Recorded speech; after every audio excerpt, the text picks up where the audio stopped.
Howdy folks, Meandering Mike in the Man Cave of Madness. This is my weekly channel update, only it's a different kind of weekly channel update. It's a public service announcement. It is now summer.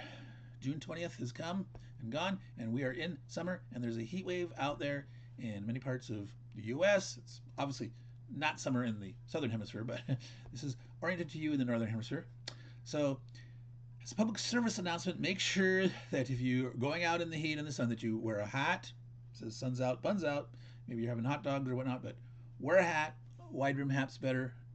Make sure you stay hydrated. Water. Don't drink a lot of alcohol. Alcohol is dehydrating.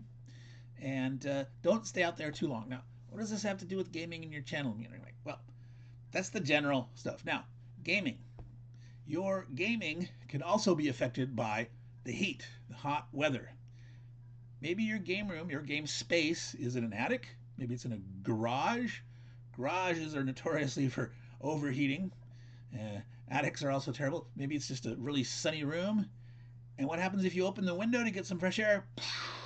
There goes your hex encounter war game. The hexes aren't blowing away. The counters are. Your cards are maybe. And so you don't want to open a window, but you can suffer from the heat. So, well, what are some alternatives? Well, obviously a big heavy fan's not going to work because that's going to do the same thing as a gust of wind from the windows. Well, you can get little fans like this.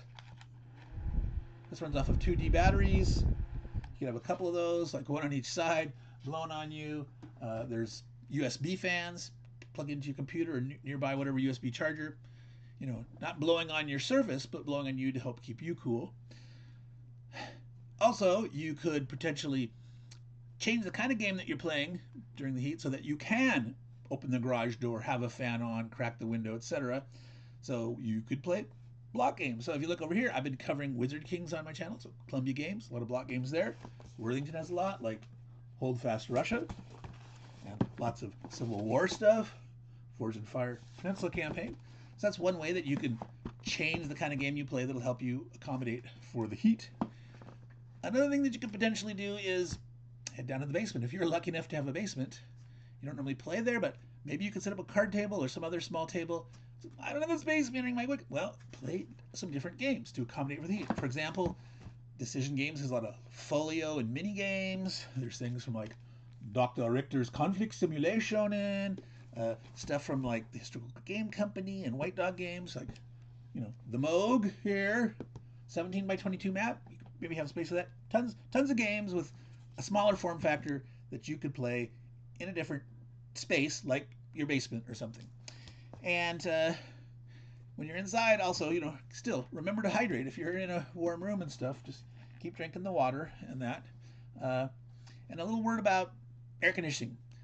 Not everyone has the luxury of air conditioning, and some people worry about the cost of running it, right? Do think about this. If you have it, use it, because it's cheaper to run your air conditioning than to end up in the hospital with heat stroke or heat exhaustion. So this has been a Meandering Mike public service announcement dealing with summertime. It's hot.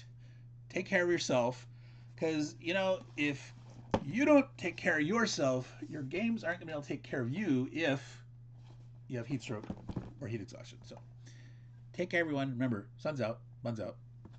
Ciao, y'all.